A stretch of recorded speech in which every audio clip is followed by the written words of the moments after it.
अच्छा, चलें। ये आ गया जी, ज्वाइन ऑपरेशन हमने करना है। तो ज्वाइन क्या होते हैं कि बेसिकली ये भी एक तरह से एक कह लें कि फॉर्म है। आप टेबल्स को जो है वो दो टेबल्स को जो है ना वो कंबाइन कर सकते हैं। तो इसमें हमारे पास जो है ना वो पांच इसकी कहने की वेरिएशन होती है। Theta join, equi join, natural join, outer join और सेमी ज्वाइन। तो इनको देखते हैं। थोड़ी सी इसका जो है वो हमने लास्ट क्लास में भी देखा था। तो जिस तरह से हम क्या करते हैं ना कि वो हमने देखा था कि हम कार्टेशियन प्रोडक्ट लेते हैं और फिर कार्टेशियन प्रोडक्ट लेके उसके बाद क्या हम क्या करते हैं कि उसके ऊपर हम एक सिलेक्शन जो है ना वो अप्लाई कर देते हैं। तो ये इसमें जो है ना इसमें इस तरह से जो है वो होगा। तो अभी जिस तरह से हमने ये पीछे जो स्लाइड की थी, अगर आपको याद हो तो मैंने आपको वो बुक से भी दिखाया था। सॉरी, ये पहली स्लाइड थी, मैंने एक गलत स्लाइड पे वो खोल ली। अच्छा, ये वो एक स्लाइड पीछे थी, समझा, ये वाली है। ज्वाइन ऑपरेशंस में क्या होता है, मैं देख लूँ कि इससे पहले तो कोई नहीं है, नहीं यही है। We want only combination of the Cartesian product that satisfy certain condition and so we would normally use a join operation। तो वो जो जिस तरह से हमने किया था ना कि पहले कार्टेशियन प्रोडक्ट लिया, फिर उसके बाद हमने सिलेक्शन अप्लाई की, फिर प्रेडिकेट के जरिए हमने सिलेक्शन अप्लाई की। तो बजाय ये कि हम इतना लंबा प्रोसेस करें, हम डायरेक्टली ये करते हैं कि हम जो है वो ज्वाइन ऑपरेशन यूज़ कर लेते हैं। तो वो फिर अफेक्ट तकरीबन हमें यही मिलता है, जो आउटपुट मिलेगी वो हमें यही मिलेगी जो कि हमें यहाँ पे जो है जो हमें मिली थी कि आपने पहले कार्टेशियन प्रोडक्ट लिया फिर कंडीशन अप्लाई कर दी, तो वही आउटपुट जो है वो हमें मिलेगी। The joint operation which combine two relations to form a new relation is one of the essential operations। और join is a derivative of Cartesian product। Cartesian product का जो है ये derivative है, equivalent to performing selection operation using the joint predicate as the selection formula over the Cartesian product of the two operand relation। ठीक है, तो in fact ये वही है। जैसे कार्टेशियन प्रोडक्ट है तो, लेकिन उसकी तरह एक बेटर फॉर्म है। अभी हम आगे चल के इसके जो डिफरेंट है इसकी वेरिएशन देखेंगे, तो फिर हम देखेंगे कि ये उससे ज़रा बेहतर है। तो ये हमने देख लिया था कि पांच तरह के होते हैं। तो सबसे पहले हम थीटा ज्वाइन को देखते हैं। तो theta join operation define a relation that contains tuple satisfying the predicate F from the Cartesian product of R and S. तो ये बिल्कुल वही है जो हमने किया था उस प्रीवियस मैंने आपको बुक में से भी दिखाया था कि पहले आपने दो रिलेशंस का जो है वो आपने कार्टेशियन प्रोडक्ट लिया और उसके बाद फिर आपने क्या करना है कि इनका जो है वो आपने इस पर प्रेडिकेट अप्लाई करना है। अच्छा, तो करना हमने इस तरह से है कि हम क्या करेंगे कि सबसे पहले कार्टेशियन प्रोडक्ट लेंगे, फिर उसके बाद हम क्या करेंगे कि सिलेक्शन उसमें से फिर हम टुपल्स को सिलेक्ट करेंगे अकॉर्डिंग टू दिस प्रेडिकेट। ये होगा। और यहाँ पे predicate is one of the form, ये इस तरह से होगा। प्रेडिकेट किस तरह से होगा कि हम उसमें ये हमारे पास ये जो ए आई है ये आर का एक उसका कॉलम है और बी आई जो है ये बी एस का एक कॉलम है और इसके दरम्यान में जो है ना ये प्रेडिकेट है, ये हमारा वो फार्मूला है या जो रूल है। आपको याद होगा जिस तरह से हमने किया था, तो हमने जब आर क्रॉस एस लिया फिर उसके बाद हमने ये कहा कि इसमें आर जो था वो हमारा क्लाइंट का टेबल था और जो एस था वो हमारा व्यूइंग का टेबल था। ये दो टेबल थे। इन दोनों टेबल्स में एक कॉलम था, उसका नाम था क्लाइंट नंबर। क्लाइंट नंबर का कॉलम जो है वो क्लाइंट में भी था और व्यूइंग में था। तो हमने ये कहा था कि client dot client number it should be equal to viewing dot client number. ये हमने कहा था, ये दोनों सेम होने चाहिए। तो उससे फिर क्या हुआ था कि पहले हमारी जो है वो 20 के करीब हमारे जो टोटल आए थे आर क्रॉस एस में, जो हमारे पास रिकॉर्ड आए थे 20 के करीब आए थे, और फिर वो रिड्यूस होकर 5 रिकॉर्ड्स जो है वो रह गए थे। तो ये इससे क्या होगा कि फिर जाहिर बात है आपको जो है बहुत एक्यूरेट, और फिर आप इसमें सिर्फ ये नहीं कि आप सिर्फ इक्वल लगा सकते हैं, ये आपके पास ये ऑपरेटर्स हैं जैसे लेस देन है, less than equal to, greater है, ग्रेटर देन इक्वल टू, तो नॉट इक्वल टू, ये सारे जो है इनमें से कोई भी जो है ना वो आप लगा सकते हैं। कोई भी इसमें से जो ऑपरेटर है, कंपैरिजन ऑपरेटर कोई भी जो है वो यूज़ कर सकते हैं। तो अभी इसकी एग्जांपल देखते हैं अगली स्लाइड में। तो ये इस तरह से हम इसको शो करते हैं। ये सिंबल जो है ये देखें कि ये एफ जो है प्रेडिकेट होता है और ये जो सिंबल है ये ज्वाइन का है कि ये ज्वाइन हम कर रहे हैं इसको। तो इसको जो है वो फिर हम क्या कर सकते हैं, वी कैन राइट थीटा जो in terms of basic selection and Cartesian operation. तो ये देखिए ये बिल्कुल उसके इक्वल है कि पहले आपने, चूंकि जो ब्रैकेट है ये पहले इसको वैल्यूएट करते हैं, तो सबसे पहले आप कार्टेशियन प्लॉट लेंगे, उसके बाद फिर सिलेक्शन लगाएंगे। और सिलेक्शन में आपको पता है कि हम टुपल्स को सिलेक्ट करते हैं, हम कोई प्रेडिकेट फार्मूला कोई मतलब लगा के कंपैरिजन, जैसे कंडीशन होती है तो कंडीशन लगा के उसके जरिए हम क्या करते हैं कि हम टुपल्स को जो है वो हम सिलेक्ट कर लेते हैं। और इस तरह से भी लिख सकते हैं, दोनों ये बिल्कुल एग्जैक्टली सेम है, इसमें कोई डिफरेंस जो है वो नहीं है, ठीक है। We as with the Cartesian put the degree of a theta join is sum of degrees of the operant relation RNS। तो वो हमने देखा था कि जो नंबर ऑफ टुपल जो उसकी डिग्री होती है, डिग्री से मुराद होती है कि नंबर ऑफ एट्रीब्यूट्स कितने, तो वो कंबाइन हो जाते हैं। जितने एट्रीब्यूट्स आर के हैं प्लस जितने एट्रीब्यूट एस के हैं दोनों कंबाइन कर लें तो वो फिर उसकी ज्वाइन की जो है वो डिग्री जो है वो बन जाती है। अच्छा, एक स्पेशल केस है, in the case where the predicate F contains all equality the term equijoin is used. तो अगर सिर्फ हम स्पेशल केस ओनली, बाकी अगर आप कोई और यूज करेंगे तो आप उसको थीटा ज्वाइन करेंगे, लेकिन अगर इक्वालिटी यूज करेंगे तो कंडीशन में यहाँ पे इक्वालिटी यूज होगी तो फिर हम उसको कह देंगे this is an equi join, हम उसको जो है फिर हम कह देंगे। तो ये हमने एक एग्जांपल करनी है इक्वी ज्वाइन की, और ये वही एग्जांपल है जो हमने पहले की है, जो हमने पहले कार्टेशियन प्रोडक्ट के जरिए की थी, अब हम जो कर रहे हैं ज्वाइन के थ्रू। तो इसमें जो स्टेटमेंट है, स्टेटमेंट भी देखी हुई है, list the names and comments of all clients who have viewed a property for rent. तो इसमें हमने ये करना है कि हमने इस तरह से करना है कि ज्वाइन अप्लाई करना है। ये हमारे पास एक व्यूइंग का टेबल है और ये हमारे पास क्लाइंट का टेबल है, ठीक है। इन तीनों में से हमने क्या, इन दोनों टेबल में से हमने तीन तीन कॉलम सेलेक्ट किए हैं। क्लाइंट नेम, ये आपको पता है सिलेक्शन है, प्रोजेक्शन है, ये सिंबल जो है प्रोजेक्शन का है, ये कॉलम सेलेक्ट करता है, इसके जरिए हम कॉलम सेलेक्ट कर सकते हैं। अच्छा, ये हमने तीन इसमें से क्लाइंट में से तीन कॉलम सेलेक्ट कर लिए। उसी तरह से हमने क्या किया कि जो व्यू है उसमें से भी तीन कॉलम जो हमने सेलेक्ट कर लिए, और उसके बाद ये हमने जो है ये इसको आप वैसे तो इन ब्रॉड टर्म्स ये थीटा है, तो लेकिन चूंकि इक्वालिटी यूज कर रहे हैं तो हम इसको क्या कहेंगे कि दिस इज एन इक्वी जो है। अब इसने करना कैसे है, इसकी एग्जीक्यूशन किस तरह से होनी है। एग्जीक्यूशन इस तरह से होनी है कि उसने पहले क्या करना है कि दोनों क्लाइंट को इनका इनका जो है वो कार्टेशियन प्रोडक्ट लेना है। और कार्टेशियन प्रोडक्ट जो है वो हमने देखा था कि इस तरह से लेते हैं कि सबसे पहले वो एक रिकॉर्ड लेगा क्लाइंट का और फिर उसके साथ अपेंड करेगा व्यू के क्लाइंट व्यू के।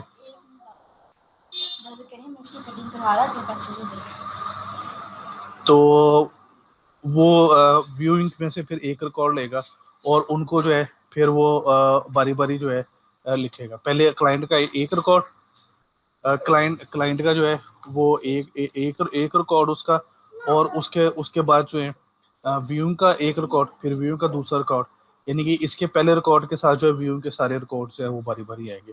उसके बाद क्लाइंट का दूसरा रिकॉर्ड आ जाएगा और व्यूइंग के फिर सारे रिकॉर्ड जो है वन बाय वन आ जाएंगे। ये प्रोसेस लास्ट क्लास में हमने सारा जो है वो हमने देखा था, ठीक है। जब ये सारा काम हो जाएगा उसके बाद फिर हमने प्रेडिकेट अप्लाई कर देना है। हमने देखना है कि जिस ये क्लाइंट के जो क्लाइंट नंबर का कॉलम दोनों तरफ है, तो हमने देखना है कि जिसमें वैल्यू सेम होगी क्लाइंट नंबर की, उसको हम उन टुपल्स को रख लेंगे, बाकियों को हम डिस्कार्ड कर देंगे, ठीक है। तो इसी तरह से नेचुरल ज्वाइन है। नेचुरल ज्वाइन में क्या है कि is an equi join of the two relation R and S over common attribute X, one across of each common attribute is eliminated from the result. तो ये भी एक बहुत कॉमन किस्म का है, और इसमें सिंपल ये है कि ये आप देखें कि इसमें जिस तरह से हमने प्रेडिकेट दिया था तो वो प्रेडिकेट इसके अंदर जो है वो नहीं है। तो इसमें होगा क्या वो हम देख लेते हैं। इसमें इसमें हमने करना क्या है, ये जैसे ये एग्जांपल है, इसमें हमने क्या किया कि हमारे पास दो रिलेशन है, एक टी है और दूसरी जो है वो यू है।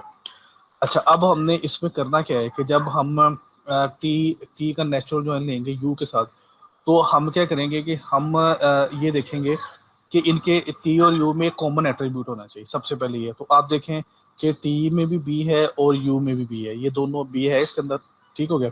अच्छा, उसके बाद फिर हमने देखना है कि अगर सिर्फ उन टुपल्स को लेना है जो जो दोनों दोनों टेबल्स में मौजूद होंगे, जिनकी वैल्यू दोनों टेबल में मौजूद होगी। अगर कोई ऐसा टुपल है जो कि टी में मौजूद है और बी में मौजूद नहीं है, या यू में मौजूद है और टी में मौजूद नहीं है, उसको फिर हमने नहीं लेना। तो आप देखें इनका जो नेचुरल ज्वाइन है वो क्या है कि सिर्फ उसने दो जो हैं वो लिए, इस तरह से ये दो लिए, एक इसको लिए और इसको एक्स के साथ लिखा है, फिर इसी को वाई के साथ लिखा है। यहाँ पे टू था, ये वाला टुपल था, लेकिन इसकी जो मैचिंग वैल्यू यहाँ पे नहीं थी, बी की जो मैचिंग वैल्यू है वो यू में नहीं थी, और यहाँ पे यू के अंदर जो है ना बी की वैल्यू थी जिसकी मैचिंग वैल्यू ए टी में नहीं थी, तो उसको हमने जो है वो नहीं लिया। तो इसको हम कह देते हैं, इसको हम कह देते हैं नेचुरल ज्वाइन, जो हम उसको कह देते हैं। और इसकी जो एग्जांपल है वो क्या हो सकती है, list the names and comments of all clients who have viewed a property for rent. ठीक है, तो इसमें हमने क्या किया है कि क्लाइंट का हमने क्या करना है कि नेम एंड कमेंट्स। अब इसमें जो है वो ये होगा कि सिर्फ वही आपको वही रिकॉर्ड्स आपको मिलेंगे जिसमें किसी क्लाइंट ने कमेंट दिया हुआ है, जिसने क्लाइंट में कमेंट नहीं दिया हुआ वो आपके पास जो है वो नहीं आएंगे। तो ये हमने नेचुरल किया। इसी तरह से क्लाइंट को लिया, इधर हमारे पास व्यू है, तीन तीन एट्रीब्यूट हमने सेलेक्ट कर लिए। और अब आप ये देखें कि इधर जो है जो यहाँ पे क्या हुआ है कि ये उसी तरह से तकरीबन इसका जो है वो इफेक्ट वही आया है। अगर आप यहाँ पे इसकी आउटपुट जाके देख ले तो वही है जो इक्वी ज्वाइन की है, ये तकरीबन वही आउटपुट जो है वो इसकी जो है वो आएगी। तो इसमें उसने इसी तरह से किया है कि क्लाइंट नंबर यहाँ पे लिया, इसमें जिस तरह से ये क्लाइंट नंबर था और यहाँ पे भी क्लाइंट नंबर था, तो दोनों को उसने देखना है कि दोनों की मैचिंग वैल्यू जो होनी चाहिए। जिस तरह से इक्वी ज्वाइन में हमने देखा था, लेकिन हमने तो स्पेशल प्रेडिकेट लगाया था ना, तो इसमें हमें प्रेडिकेट लगाने की जरूरत है वो नहीं है। लेकिन इसने एक और काम किया है कि इसने क्लाइंट के जो दो कॉलम आ रहे थे ना पहले, जब आप इक्वी ज्वाइन लेते हैं या जब आप इसका कार्टेशियन प्रोडक्ट लेते हैं तो दो कॉलम लेते हैं, लेकिन यहाँ पे जो है वो सिर्फ आ रहा है एक कॉलम। एक कॉलम को उसने एलिमिनेट कर दिया क्योंकि उसकी जो है वो यहाँ पे जरूरत उसकी जो है वो नहीं थी। अच्छा, इसी तरह से आउटर ज्वाइन है। आउटर ज्वाइन जो है ये काफ़ी जो है कॉमन है और इसकी काफ़ी जो है वो ज़रूरत पड़ती है। तो अब इसमें हमें क्या था, जो नेचुरल ज्वाइन हमने लिया ना, इसमें हमने जो रिस्ट्रिक्शन लगाई थी, जब मैं यहाँ पे पीछे जाते हैं तो यहाँ पे हमने रिस्ट्रिक्शन क्या लगाई थी, रिस्ट्रिक्शन ये लगाई थी कि दोनों में एक कॉमन कॉमन जो है वो एट्रीब्यूट होना चाहिए। वो ठीक है जी, ये एट्रीब्यूट आ गया। फिर उसके बाद ये कि हमने सिर्फ उन कोड्स को लेना है जिसकी वैल्यू टी में भी होगी और जिसकी वैल्यू यू में भी होगी। जो इनमें इनमें जो ऐसे हैं जो कि कॉमन नहीं है वो हमने नहीं लेने। तो अब ये जो आउटर ज्वाइन है ना, ये एक्चुअली इस चीज को एलिमिनेट करने के लिए है कि हम उन कॉलम उन रिकॉर्ड्स को भी अपडेट कर अकोमोडेट कर देते हैं जो कि कॉमन नहीं होते। जिस तरह से यहाँ पे देखें ये 2 है ना, तो अब हम क्या कर सकते हैं कि हम एक इसमें होता है जिसको हम कहते हैं लेफ्ट आउटर ज्वाइन। अभी इसकी डिटेल जाके देखता हूँ, मैं आपको सिर्फ इसका ओवरव्यू दे रहा हूँ। उसको हम कहते हैं लेफ्ट आउटर ज्वाइन, हम उसे कहते हैं। लेफ्ट आउटर ज्वाइन में क्या होता है कि हम दो तरह के रिकॉर्ड लेते हैं, दो तरह के रिकॉर्ड, एक जिनकी मैचिंग वैल्यू होगी और एक वो रिकॉर्ड जो कि टी में तो होंगे लेकिन यू में नहीं होंगे। तो जो हमारी आउटपुट आएगी ना, यहाँ पे सिर्फ एक लाइन का इजाफा हो जाएगा कि ये इस तरह से B2 आ जाएगा, और जो जो वैल्यू नहीं है, सी की वैल्यू जो नहीं है, वहां पे हम नल लिख देंगे। तीसरी तीसरी जो इसकी पॉसिबिलिटी है, दूसरी इसकी जो पॉसिबिलिटी है, उसको हम कहते हैं राइट आउटर ज्वाइन। ठीक है, अब राइट आउटर ज्वाइन में हमने क्या करना है कि हमने देखना है कि वो कॉल हम दो दो तरह के रिकॉर्ड लेंगे, एक वो रिकॉर्ड जिनकी मैचिंग वैल्यू है और एक वो रिकॉर्ड जो कि यू में तो होंगे लेकिन टी में ना हो। तो अब क्या होगा कि अब ये वाला नहीं होगा, इसकी जगह पे क्या होगा कि हम एक और रिकॉर्ड लेंगे। तो इस चूंकि ए की वैल्यू नहीं है तो वो कॉलम जो है वो ऐसे ही आ जाएगा और नल आ जाएगा उसकी जगह पे, और 3 आ जाएगा और यहाँ पे जी आ जाएगा, इस तरह से हो जाएगा। और इसकी जो तीसरी किस्म है आउटर ज्वाइन की, वो है जिसको हम कहते हैं फुल आउटर ज्वाइन। तो फुल आउटर ज्वाइन में हम क्या करेंगे कि हम तीन तीन तरह के रिकॉर्ड्स लेंगे, एक वो जिनकी मैचिंग वैल्यू होगी, एक वो रिकॉर्ड जो कि ये टी में होंगे लेकिन उनकी मैचिंग वैल्यू यू में नहीं होगी, और तीसरे वो होंगे जिन जो यू में होंगे लेकिन उनकी मैचिंग वैल्यू जो है वो टी में नहीं होगी। तो इसका मतलब है कि ये भी आ जाएगा और ये वाला रिकॉर्ड भी, यानी कि टोटल 4 रिकॉर्ड आपके पास जो है वो आ जाएगा। तो ये है हमारा, इसको हम कहते हैं आउटर ज्वाइन जो है वो हम इसे कहते हैं। तो इसको अब डिटेल इसकी जो देख लेते हैं। Often in joining two relation the tuple in one relation does not have matching tuple in the other relation, in other words there is no matching value in the join attribute. We may want tuples from one of the relation to pair in the rest in the result even when there is no matching value in the other relation. This may be accomplished by outer join. तो इसको इस तरह से इसका symbol जो है वो ये वाला है, this is left outer join. ये लेफ्ट का है, अगर राइट होगा तो उसका इस तरह से होगा, जस्ट लाइक दिस वन। ये लेफ्ट आउटर ज्वाइन का होगा, थोड़ा मुझसे सही नहीं बना है, ये लेफ्ट आउटर ज्वाइन का है। और अगर फुल आउटर ज्वाइन होगा तो इस तरह से होगा, बिल्कुल क्रॉस क्रॉस से सिंबल जो है वो बनेगा। The left outer join is the join in which the tuple from R that does not have matching value in the common attributes S are also included in the relation. Missing values in the second relation are set to null. जो missing value होगी, चूंकि matching value उसके अंदर नहीं होगी दूसरे attribute दूसरे table की, तो उसकी जगह पे हम नल जो है वो डाल देंगे। अच्छा, तो उसमें क्या है कि जी एक उसकी एग्जांपल क्या हो सकती है, produce a status report on property viewing. अब ये हम किस पे करेंगे कि इसमें हम एक रिलेशन बनाएंगे, रिलेशन प्रोड्यूस करेंगे। We want to produce relation कुछ properties that have been viewed with comments and those don't that have been viewed. यानी कि दो तरह की प्रॉपर्टीज होंगी, एक वो जो कि जिनको व्यू किया गया है विद कमेंट्स और दूसरे जिनको व्यू नहीं किया गया। ठीक है, तो इसको हम आउटर ज्वाइन की मदद से जो वो कर सकते हैं। और आउटर ज्वाइन हम किस पे अप्लाई करेंगे, तो इसमें इसमें एक होती है, इस चीज़ का आपने ख्याल रखना है कि इसमें एक जब आप ज्वाइन इस तरह के अप्लाई करते हैं ना, तो उसमें एक राइट हैंड साइड रिलेशन होती है, एक लेफ्ट हैंड साइड होती है। तो अब आपने देखना है कि आपने जो है ना वो किस पे जो है ना वो ये लेफ्ट कर रहे हैं या राइट, कौन सा ज्वाइन जो है ना वो आप अप्लाई करें। तो इधर हमारे पास जो है ये है प्रॉपर्टी फॉर रेंट, और इस तरफ जो है व्यू है। अब हमने देखना है जो हमें आउटपुट मिलेगी वो कौन सी मिलेगी। एक तो नंबर वन वो रिकॉर्ड मिलेंगे जो व्यू हुई है, जिनका जिनका जो है व्यू हुआ है, जो व्यू की हुई है किसी ने, उसका रिकॉर्ड जो है व्यू में मौजूद होगा। तो वो मैचिंग उनकी उनकी वैल्यू मैच, इन दोनों टेबल में उनकी वैल्यू मैच हो जाएगी, उनका दोनों के रिकॉर्ड मिल जाएगी। फिर दूसरे नंबर पे वो प्रॉपर्टीज होंगी जो कि व्यू नहीं की गई, तो वो अगर नहीं की गई तो उनका कोई रिकॉर्ड जो है यहाँ पे व्यूइंग के टेबल में मौजूद नहीं होगा। लेकिन हम उनको भी जो है, क्योंकि हम लेफ्ट आउटर ज्वाइन ले रहे हैं, तो हम उनको भी जो है वो रिजल्ट में इंक्लूड कर लेंगे। सिर्फ क्या होगा कि जो रिमेनिंग वैल्यू होंगी, जो व्यूइंग के टेबल की जो वैल्यूज होगी, वो सारी की सारी जो है वो नल हो जाएगी। ठीक है, तो strictly speaking, left outer join is at keeps every tuple in the left hand relation in the result. Similarly, there is a right outer join that keeps tuple in the right hand side relation. और full outer join है जो कि दोनों तरफ की जो relation है, दोनों तरफ के जो टुपल्स है उनको रख लेता है, और जो मिसिंग वैल्यू होते हैं उसको नल से रिप्लेस कर देता है। ठीक है जी, तो इसी तरह से एक सेमी ज्वाइन है। Semi join operation to find the relation that contains the tuple of R that participate in the join of R with S, satisfying the predicate F। अच्छा, इसका सिंबल को आपने क्योंकि ज़हन में रखना है, ये जो सिंबल है ना, दिस इज वेरी इंपॉर्टेंट, क्योंकि ये अगर लिखा हुआ है तो उससे आपको जो है ना कंफ्यूजन हो सकती है किस टाइप का जो है वो ज्वाइन हम अप्लाई कर रहे हैं। Semi join operation perform the join of the two relation and then project over the attribute of the first operand. One advantage of semi join is that it increases the number of tuples that need to be handled to form a join. It is particularly useful computing join in distributed system. We can write the semi join operation using the projection and join operation. तो ये इसमें इस तरह से होगा कि आप उसी तरह से, ये आप देखें, आपको याद होगा कि ये नेचुरल ज्वाइन अप्लाई किया, और उसके बाद हमने फिर क्या किया है कि उस पे से हमने सेलेक्ट कर लिया, सबसेट कर लिया है, जो एट्रीब्यूट्स हैं उनको हमने सबसेट कर लिया। तो एक तरह से ये नेचुरल ज्वाइन ही है, लेकिन सिर्फ फ़र्क इतना है कि इसमें सारे एट्रीब्यूट्स नहीं आते, सिर्फ वो एट्रीब्यूट्स आते हैं जो कि हम मेंशन करते हैं। क्योंकि प्रोजेक्शन है तो प्रोजेक्शन में सिर्फ वही एट्रीब्यूट्स आएंगे जो कि हमने मेंशन किए होंगे। तो उसकी एग्जांपल होते हैं list complete details of our staff who work at the branch at Glasgow. तो हमने क्या किया है कि ये हमने स्टाफ की, हमारे पास एक रिलेशन है, दूसरी ब्रांच की रिलेशन है। पहले ब्रांच में से हमने सिटी सेलेक्ट कर लिया ग्लासगो, और उसके बाद जो है ना ये हमने नेचुरल ज्वाइन चुके हैं, तो इसमें हमने क्या किया है कि इसमें हमने स्टाफ डॉट ब्रांच नंबर और ब्रांच डॉट ब्रांच नंबर जो है वो हमने ले लिए।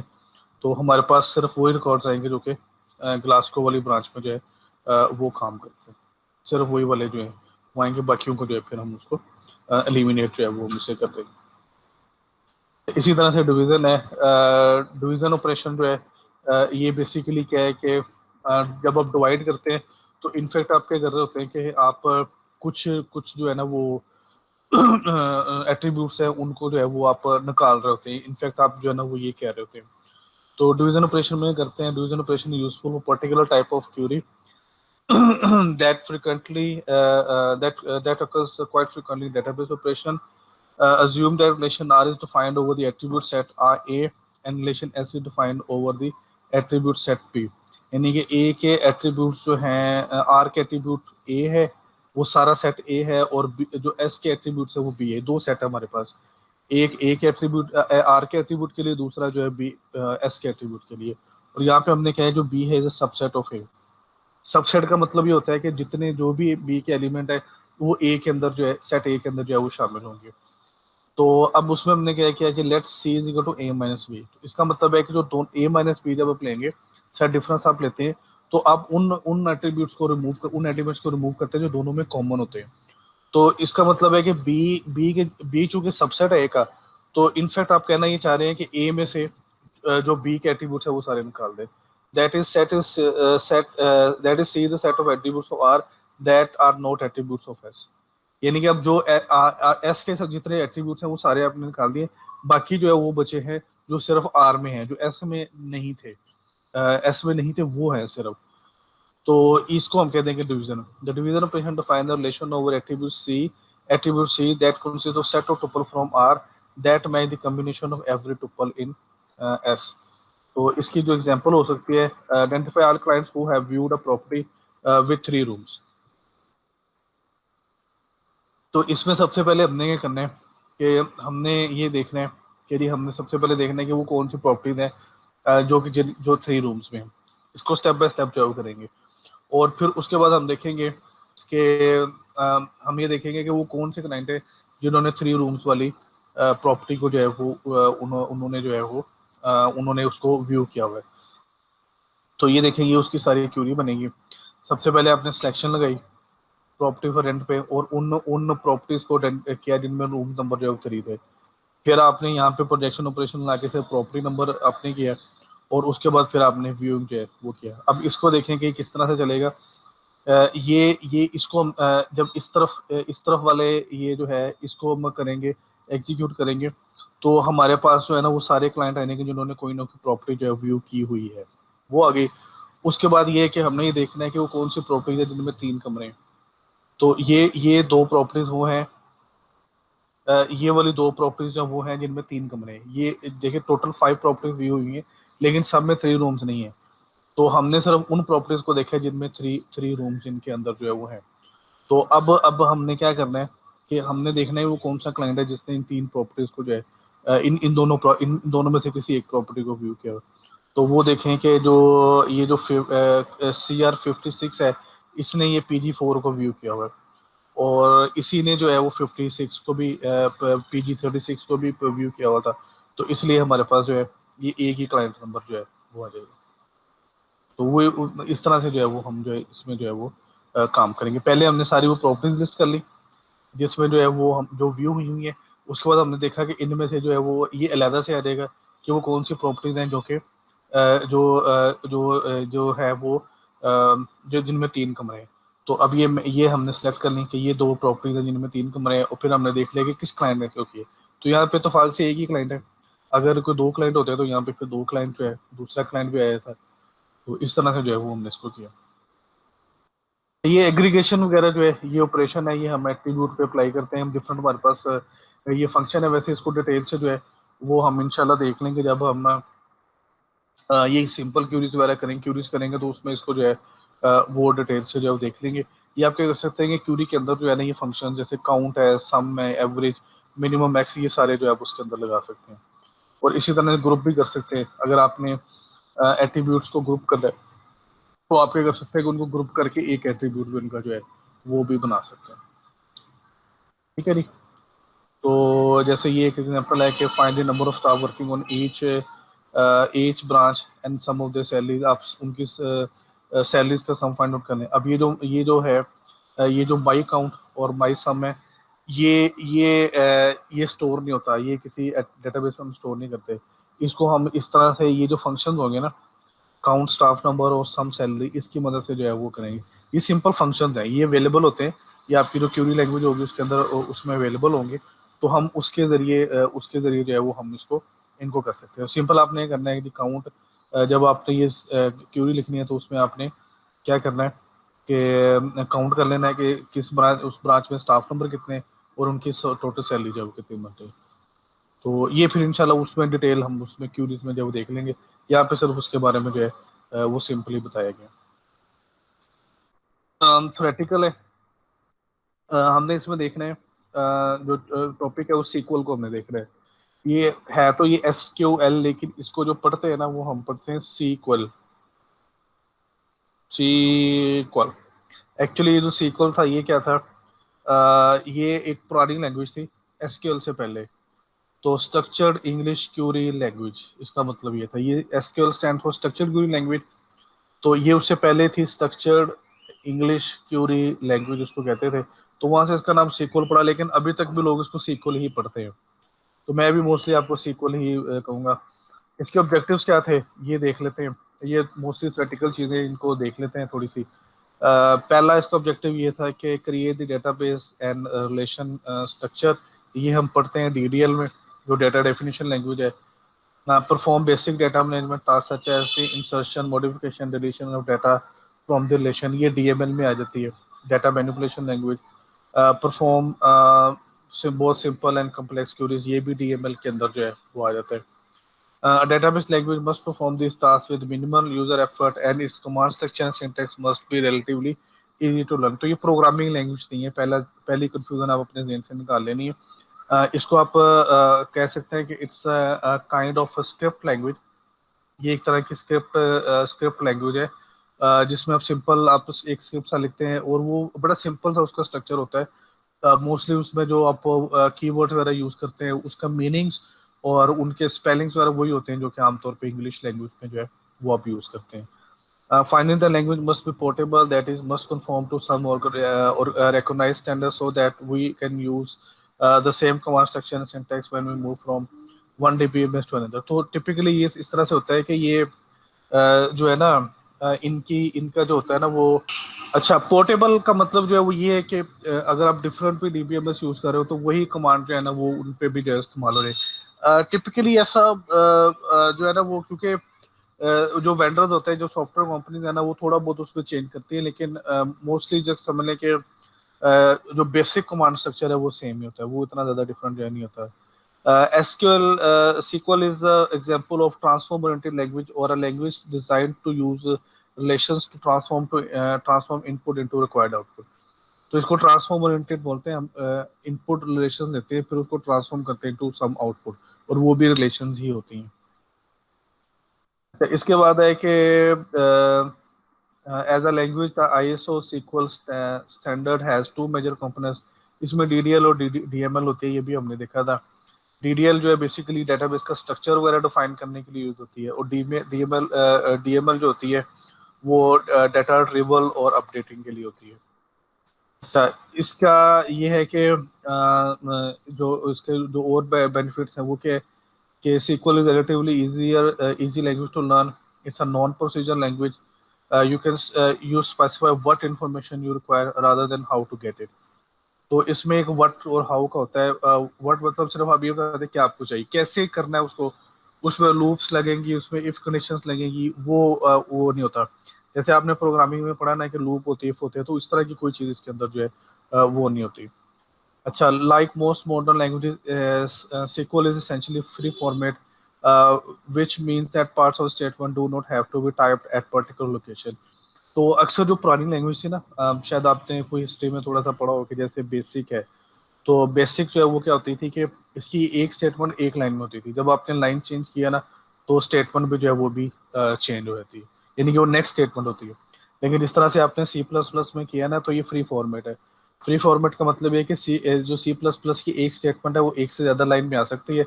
सिर्फ आपने ये करना है कि उसके अंदर आपने सेमी कोलन इस तरह से जो लगाना है। तो सेम इसी तरह से इसमें सीक्वल में भी है कि इसकी भी एक स्टेटमेंट एक से ज़्यादा लाइन में हो सकती है।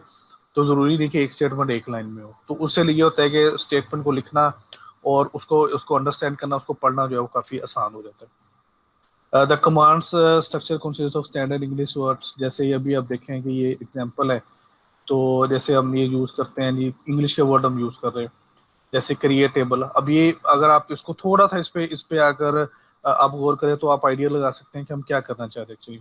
अब क्रिएट टेबल का मतलब ये है कि आपने एक टेबल क्रिएट करना है। ऑफ कोर्स इससे जाहिर है कि इसका मतलब और क्या है, क्रिएट टेबल, एक टेबल क्रिएट करें, ये उस टेबल का नाम है, और फिर उसके अंदर ये जो है ये उसके एट्रीब्यूट्स के नाम है, जो उस टेबल के अंदर एट्रीब्यूट्स हैं ये उनकी डेटा टाइप्स हैं। ये भी हम देख चुके होंगे, उसकी हर हर जो एट्रीब्यूट होता है उसकी कुछ स्पेसिफिक डेटा टाइप होती है। फिर ये क्या है कि insert into staff. Staff again एक टेबल का नाम है, और फिर हमने बताया जी वैल्यूज करनी है, ये हमने वैल्यूज बता दी। और फिर उसके बाद सेलेक्ट उसके बाद ये आप देख रहे हैं कि ये थोड़ा सा आपको आइडिया हो जाएगा कि ये इस तरह के कॉलम नेम्स होते हैं, फ्रॉम, स्टाफ, फेयर, और ये हमारी जो है क्या है, ये हमारी कंडीशन है। ये हमने कंडीशन दी है, जिस तरह से हम वो सिलेक्शन में कंडीशन देते हैं ना, प्रेडिकेट देते हैं, तो ये हमने प्रेडिकेट दे दिए। और यहाँ पे हमने ये इसके ऊपर जो है वो हमने क्या लगाया कि ये एक तरह से कह लें कि हमने इसके ऊपर वो प्रोजेक्शन लगाई है, प्रोजेक्शन अप्लाई की है, कि जिसमें हमने कहा कि ये 3 कॉलम जो है सिलेक्ट करने हैं, किस में से करने हैं, स्टाफ में से। तो यहाँ पे आप लिखेंगे 3 कॉलम्स के नाम लिखेंगे, स्टाफ नंबर लिखेंगे, लास्ट नेम लिखा, सैलरी लिखी, और यहाँ पे लिख दिया जी स्टाफ में से लेना है। और फिर उसके बाद आपने क्या किया कि उसके ऊपर जो आपने क्या किया कि ये सिलेक्ट करके उसके ऊपर आपने प्रेडिकेट जो है वो अप्लाई कर दिया, विच इज़ दिस वन। ठीक है, तो इस तरह से आपने जो है वो उसके ऊपर जो है वो अपने करना। ठीक है, तो SQL can be used by a range of users, including database administrators, management personnel, application developers, and many other types of end user. तो काफ़ी सारे इसके यूज़र होते हैं। इवन जिस बंदे को थोड़ा सा टेक्निकल नॉलेज हो, तो वो भी डायरेक्टली जो है डेटाबेस में क्यूरीज लिख सकता है, और वो जो है वो फिर अपना काम जो है उसमें कर सकता है। तो जब आपने क्यूरीज लिखनी है, तो उसमें एक क्यूरी के अंदर जो एक सीक्वल स्टेटमेंट होगी, उसमें दो दो तरह के होंगे उसमें वर्ड, एक रिजर्व वर्ड्स और यूजर डिफाइंड वर्ड। जैसे आप पीछे आपने देखा जो कैपिटल में थे, अपर केस में थे, और जो बोल्ड थे वो सारे के सारे रिजर्व वर्ड्स थे, और जो लोअर केस में या मिक्स केस में थे ना, वो जो थे वो यूजर डिफाइंड वर्ड्स थे। Reserved words have fixed part of SQL language and have fixed meaning. They must be spelled exactly as required and cannot be split across lines. User-defined words are made by user according to certain syntax to represent the names of various database objects such as table, column, views, indexes, and so on. The words in statement are also built according to the set of syntax rules. तो ये जो है although the standard does not require it, it may मैं अच्छा ये आप क्या कर सकते हैं कि सेमी कोलन आप यूज कर सकते हैं। मोस्टली इसकी जरूरत नहीं होती, लेकिन अगर आप यूज करना चाहें तो कर सकते हैं, इट्स ओके। और मोस्टली क्या होता है कि most component of SQL statement case insensitive. तो अगर रिजर्व्ड वर्ड्स है जो भी है, अगर उसको अपर या लोअर केस में लिखे उससे कोई फर्क नहीं पड़ता, लेकिन एक कन्वेंशन है। कन्वेंशन ये अभी आगे चल के भी हम उसको देखेंगे। पीछे भी आपने जो क्यूरीज लिखी थी उसमें भी देखा कि जो रिजर्व्ड वर्ड्स है ना वो हम लिखते हैं अपर केस में, और जो यूजर डिफाइंड वर्ड है ना उसको हम लोअर केस में लिखते हैं। तो ये कन्वेंशन है, सर, जरूरी नहीं है लोअर केस में भी लिखेंगे फिर भी उससे कोई फर्क जो है वो नहीं पड़ेगा, क्योंकि मोस्टली क्या होता है कि जो डीबीएमएस है ना ये आपको आईडीज प्रोवाइड करते हैं, इंटीग्रेटेड डेवलपमेंट एनवायरनमेंट, या एक कमांड एक क्यूरी इंटरफेस होता है जिसके अंदर आप क्यूरीज लिख सकते हैं। तो उसमें फिर क्या होता है कि एक तरह की कलर कोडिंग जो है ना वो इस्तेमाल होती है।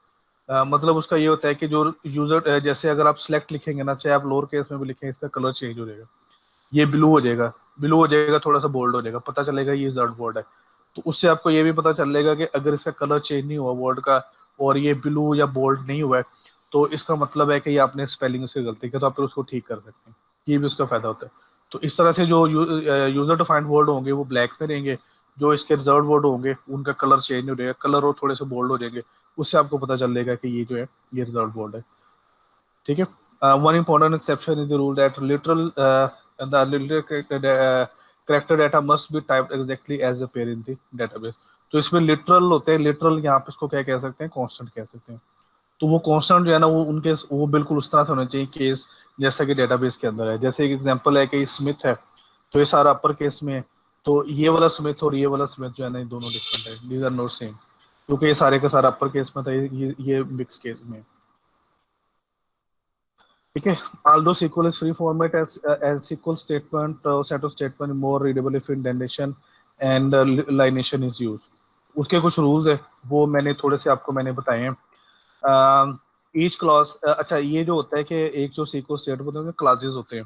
जैसे अभी आपने वो सिलेक्ट स्टेटमेंट देखी ना, तो उस पूरी उसको हम कहते हैं सिलेक्ट स्टेटमेंट है, लेकिन उसमें एक सिलेक्ट का क्लास होता है, एक फ्रॉम का क्लास होता है, एक उसमें वेयर का क्लास होता है, 3 क्लासेस होते हैं। तो आमतौर पे हम इस तरह से करते हैं कि हम इनको नई लाइन में लिखते हैं, जो इनके ये हर क्लास जो है ना वो नई लाइन पे शुरू करते हैं। And beginning of each class should be line up with the beginning of, तो ये बिल्कुल इस तरह से लाइन अप होना चाहिए। थोड़ा सा मैंने तो खैर राइटिंग में कर दिया, लेकिन ये लाइन अप होना चाहिए ताकि पता चले कि ये क्लासेस है। if class has several parts they should be appear on the separate line and be intended under the start of the। तो जिस तरह से आप लोगों को याद हो गया, हम भी इस तरह से लिखते हैं ना, इफ स्टेटमेंट लिखे, if X is equal to greater than 10 लिखा, तो फिर जो नेक्स्ट स्टेटमेंट है ना सी आउट, ये हम थोड़ी सी जो है ना वो फिर क्या करते हैं कि इंटेंट करके जो है ना वो लिखते हैं, ताकि पता चले कि जो सी आउट है ये इफ का पार्ट है।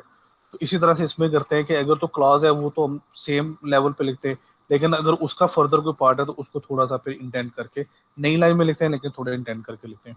अगेन मैं बता रहा हूँ दिस इज नॉट कंपल्सरी, ये जरूरी नहीं है, लेकिन हम इस चीज़ को सिर्फ इसलिए फॉलो करते हैं ताकि हमारी, अदरवाइज अगर आप चाहे जितनी मर्जी लंबी स्टेटमेंट होगा आप उसको एक ही लाइन में लिख सकते हैं, लेकिन इसका पर्पज जो है वो सिर्फ ये है कि इस तरह से उसको पढ़ना और उसकी हैंडलिंग जो है वो थोड़ी सी आसान हो जाती है। तो हम ये कन्वेंशन जो हम ये फॉलो करेंगे अपनी ये जितनी भी क्यूरीज हम इसमें लिखेंगे, तो उसको हम एक बैकस्नोर फॉर्म उसको कहते हैं, BNF फॉर्म, उसको जो है वो हम फॉलो करेंगे। उसमें ये है कि upper case letter are used to represent reserved words, ये भी जिस तरह मैंने आपको बताया था, lower case are used to represent user defined words, और अगर ये इस तरह से ये बार है तो इसका मतलब है वो चॉइसेस हैं अल्टरनेट, यानी कि इस तरह से लिखा है कि A B C ये चॉइसेस आने की कि A या B या C में से कोई एक चूज कर सकते हैं। कर्ली ब्रैकेट्स जो है, कर्ली ब्रैकेट्स हैं वो रिक्वायर्ड एलिमेंट को रिप्रेजेंट करेंगी, और ये जो स्क्वायर ब्रैकेट्स हैं ये ऑप्शनल एलिमेंट को जिसको कि आप लीव कर सकते हैं, और अगर एलिप्सेस हैं तो ये ऑप्शनल रेपिटेशन को करते हैं, अगर रिपीट करना चाहें तो वो भी आप जो है वो कर सकते हैं। तो इसको हम कहते हैं बैकस नोर फॉर्म या BNF फॉर्म, इसको जो है वो हम कहते हैं।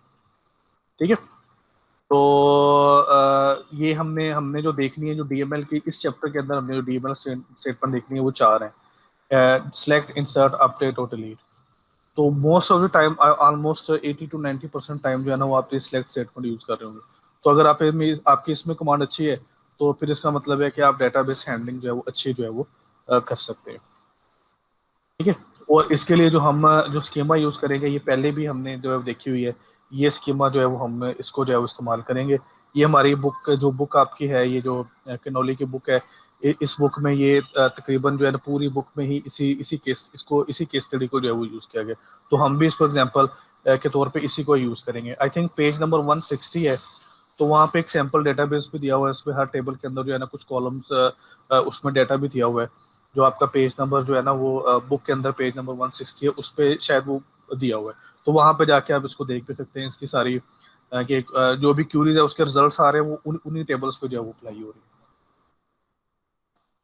तो लिटरल जो है वो कांस्टेंट होते हैं। इससे पहले कि हम आगे चलें क्यूरीज हम थोड़ी सी देखें, तो इसको हम कांस्टेंट कहते हैं, और इसमें दो तरह के कांस्टेंट होते हैं। एक वो जो होते हैं जो कोड्स सिंगल कोड्स के अंदर होते हैं, एक जो सिंगल कोड्स के बगैर होते हैं।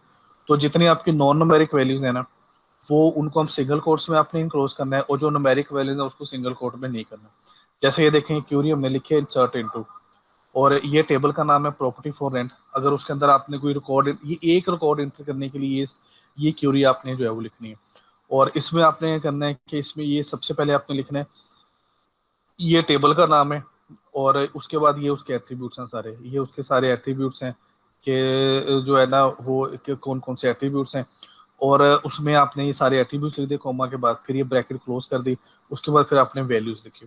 अब इसके अंदर जो है ये वैल्यूज का क्लास है, इसको आप चाहे तो ये इधर ही एक ही लाइन में लिख दिया, लेकिन अगर आप इसको सेपरेट लाइन में लिखना चाहें दैट्स बेटर, वो बेटर अप्रोच है।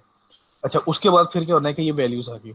इसमें देखें दो तरह की वैल्यूज हैं, एक वो है जो कि ये अब कॉन्स्टेंट्स हैं। कॉन्स्टेंट का मतलब जब आपने कोट्स के अंदर लिख दिया ना तो फिर कॉन्स्टेंट है, फिर वो चेंज नहीं हो सकता।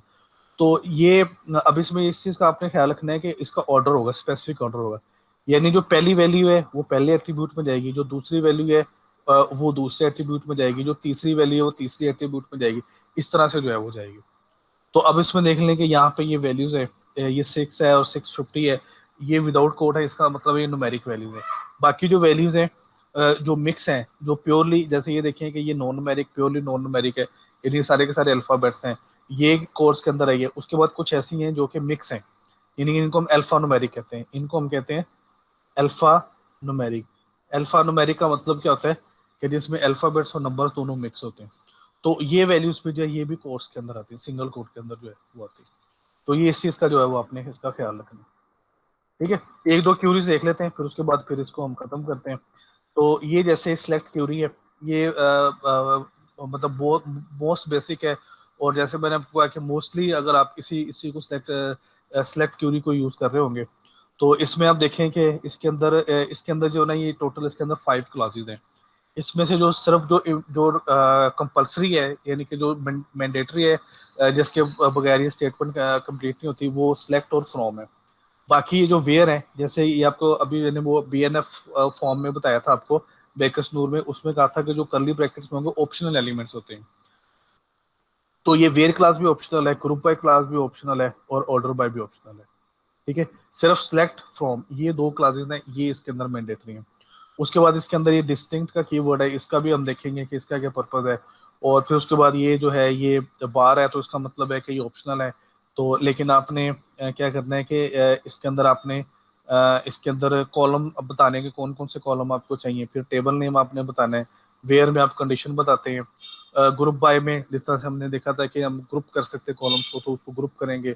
ऑर्डर बाय में हम एक कॉलम सेलेक्ट करेंगे, सेंडिंग एंड डिसेंडिंग ऑर्डर में उसको जो है वो हम उनको कॉलम्स को जो है वो हम उसको हम कर लेंगे, फिर उसको उसको जो है वो सॉर्ट कर लेंगे। तो एक जो है वो हम देखते हैं क्यूरी। तो इसमें क्या है, अच्छा ये किस तरह से होती है। इसमें इसका ऑर्डर ऑफ क्या होता है कि सबसे पहले वो फ्रॉम से देखता है कि किस टेबल को हमने कहाँ से डाटा लेना है। और फिर उसके बाद हमने जो है ना वो देखना है कि वेयर से फिल्टर लगाना है। ग्रुप बाय से हमने उनको देख लेना है कि किस कॉलम से हमने ग्रुप बाय करना है। तो हैविंग में भी इस तरह से है कि कोई कंडीशन लगा सकते हैं उसमें। सिलेक्ट जो है वो देखने हैं कि कौन कौन से कॉलम पेयर होंगे। और उसके बाद ऑर्डर बाय में हमने ये देखना है कि किस ऑर्डर में, किस सीक्वेंस में सॉर्ट हमने उसको किस तरह से करना है। तो ये फिर इस तरह से होगा। तो ये इसमें एक और चीज़ है कि order of classes in select statement can not be change. और सिर्फ दो मैंडेटरी क्लासेस हैं, सिलेक्ट और फ्रॉम। तो यानी ऑर्डर इसमें ये होगा कि पहले सिलेक्ट क्लॉज आएगा, फिर फ्रॉम आएगा, फिर वेयर आएगा, वेयर के बाद फिर ऑर्डर बाय, और इस तरह से शॉर्ट ग्रुप बाय जो है वो आएंगे। The select operation close the result of a query on a table is another table. वो हमने कहा था कि जितने भी सेट ऑपरेशन सारे क्लोज होते हैं, एक या एक से ज़्यादा रिलेशन पे अप्लाई करते हैं, तो उसका रिजल्ट भी आपको एक रिलेशन ही मिलता है। ठीक है।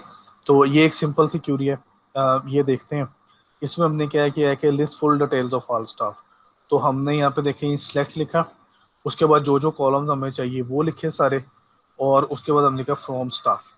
तो अगर आप एक टेबल में से आपको सारे कॉलम्स चाहिए, तो फिर आप उसकी जगह पे स्टैटिक यूज कर सकते हैं। और अगर नहीं चाहिए, अगर आपने जो है ना वो सारे नहीं लेने, चंद एक लेने हैं, दो लेने हैं, तीन लेने हैं, चार लेने हैं, तो फिर आपको उनके नाम जो है वो यहाँ पे देने पड़ेंगे। ठीक है। तो ये सिंपल सी क्यूरी है। ये एक्चुअली क्या करेगी कि स्टाफ के टेबल में से सारे के सारा जितना भी रिकॉर्ड है, क्योंकि हमने कोई कंडीशन नहीं यहाँ पे लगाई, तो पूरे के पूरे टेबल को जो है वो शो कर देगी। तो इसी तरह से अगर आप देखें, एक कॉलम भी सिलेक्ट कर सकते हैं। ये अब देखें क्यूरी के list the property number of properties that have been view. तो select property number from view. तो ये जो प्रॉपर्टीज हैं वो सारी व्यू हुई हुई हैं। और यहाँ पे हमने बता दिया कि सिर्फ जो है वो क्या है कि प्रॉपर्टी नंबर है सिर्फ, बस। अच्छा, इसी तरह से जो है कि सिलेक्ट डिस्टिंक्ट। अच्छा, इसमें क्या था कि इसमें अगर आप देखें तो